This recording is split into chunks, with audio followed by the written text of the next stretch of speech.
안녕하세요, 락서입니다. 여러분, 지금 눈을 살짝 감았다가 떠보세요.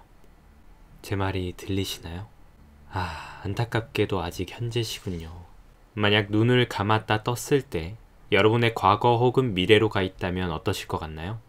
예를 들면 10년으로 가 있다거나 10년 전으로 가 있다거나, 시간여행이라면 시간여행일 수 있는 이런 일, 여기 이런 일을 겪는 사내가 있습니다. 눈을 감았다 뜨면 과거 혹은 미래의 자신으로 이동하는 남자.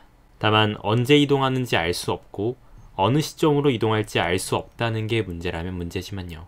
자신의 과거, 현재, 미래를 오가는 남자의 이야기. 커트 보니것의 제5도살장입니다. 이 이야기는 정말 특이합니다. 작품은 한 화자를 통하여 빌리 필그림이라는 남자의 생을 들려줍니다. 그런데 이 사람, 자신의 삶을 이야기하는데 그 내용이 아주 뒤죽박죽이에요. 전쟁 중에 이야기를 하다가 갑자기 다음 장면에서는 결혼식 이야기가 나오고, 심지어 나중에는 자신이 죽기 전 장면도 나와요.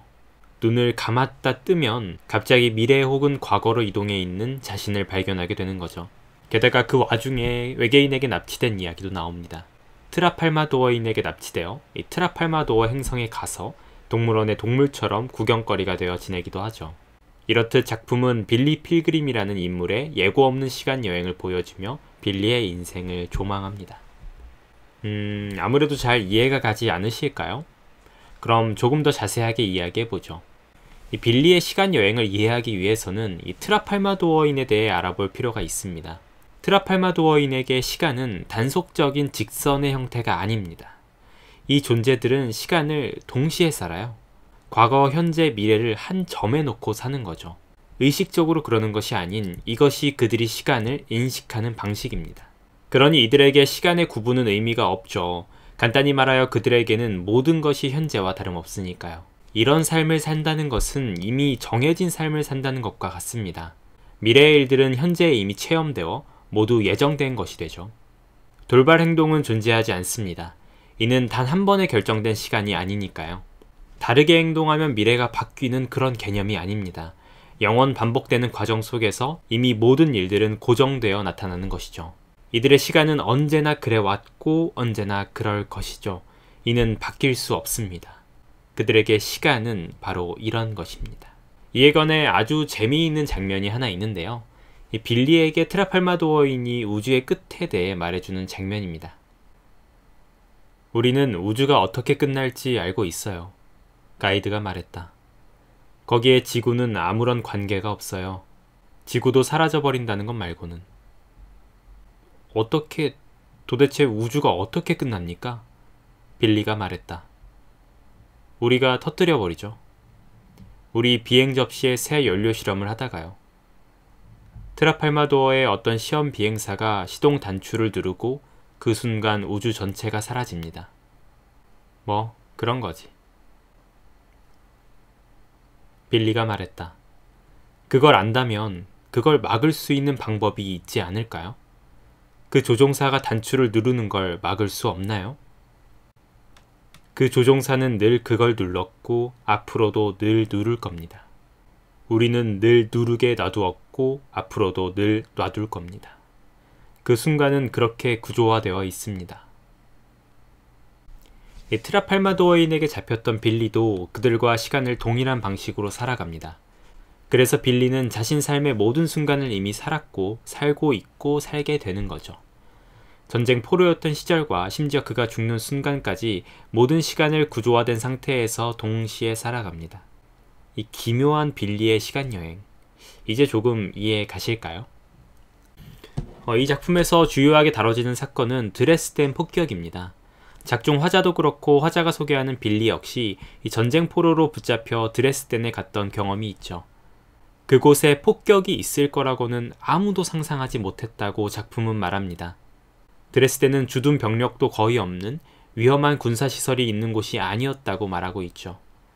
결과적으로 폭격은 일어나고 1945년 2월 13일부터 15일, 드레스덴에 있던 사람들은 지옥을 경험하게 됩니다. 빌리는 이때 지하 고기 저장고에 있어서 살아남고 폭격이 끝나고 지상으로 올라왔을 때 폐허가 된 도시를 보게 되죠. 그러나 진실은 조금 다릅니다. 작품에서는 위처럼 드레스덴에 특별한 군사시설이 없었다는 것처럼 묘사되지만 공개된 문서에 따르면 실제 당시 드레스덴에는 다양한 군사시설이 존재했었다고 합니다. 그러니 드레스덴의 폭격이 이루어진 것은 전쟁 시기 자연스러운 일이었고, 다만 당시 폭격이 군사시설이 밀집된 곳보다 도시의 중심부에 주로 집중되었다는 점에 논란이 있죠. 당시 드레스덴 폭격으로 인한 사망자는 작품 내에서는 이 데이비드 얼빙의 1963년 저서 The Destruction of Dresden에 따라 13만 5천 명 정도로 나오나 이 역시 사실과는 크게 다른 수치입니다. 2010년 조사에 따르면 최소 22,700명에서 최대 25,000명 정도라고 하네요. 얼빙 역시 1966년 타임즈에 보낸 편지에서 기존 주장을 철회했었고요. 그러나 어쨌든 제오도살장이 말하는 바는 여전히 의미가 있습니다. 이 사건의 가장 하이라이트를 에드가 더비가 폭격이 끝나고 폐허 속에서 찻주전자를 훔쳤다는 이유로 총살당했을 때를 꼽는 화자의 말은 전쟁의 부조리함을 잘 보여주죠.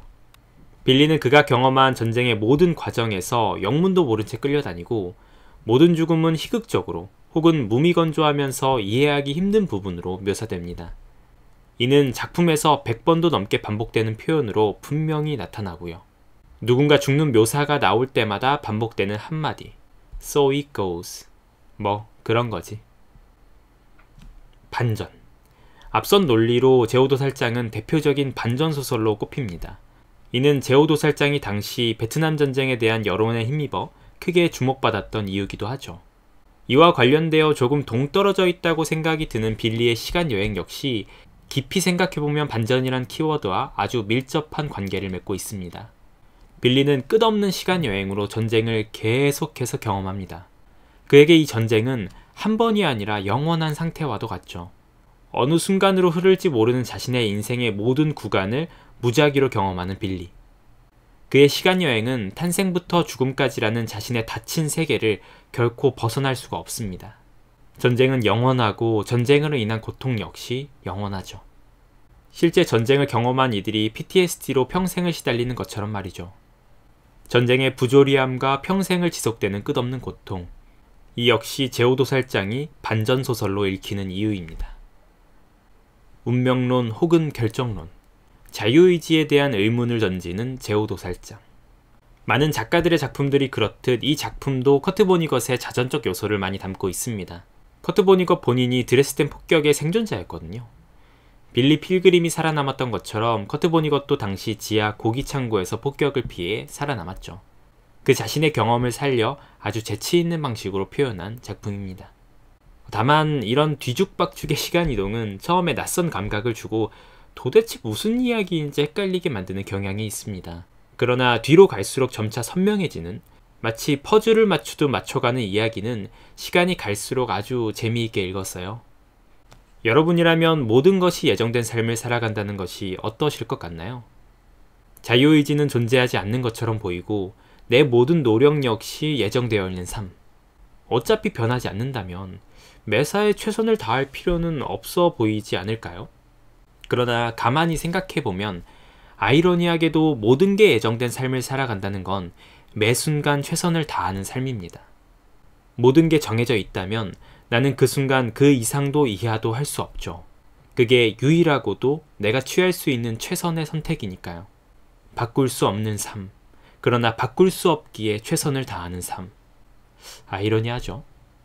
뭐 그런 거죠. 지금까지 락서였고요. 제가 준비한 제오도살장 이야기는 여기까지입니다. 이 제멋대로의 시간여행을 하는 한 남자의 이야기. 흥미가 좀 생기실까요? 언제든 작품에 대한 질문이나 다른 의견은 환영입니다. 그럼 저는 다음 영상 및 생방으로 또 찾아올게요. 안녕.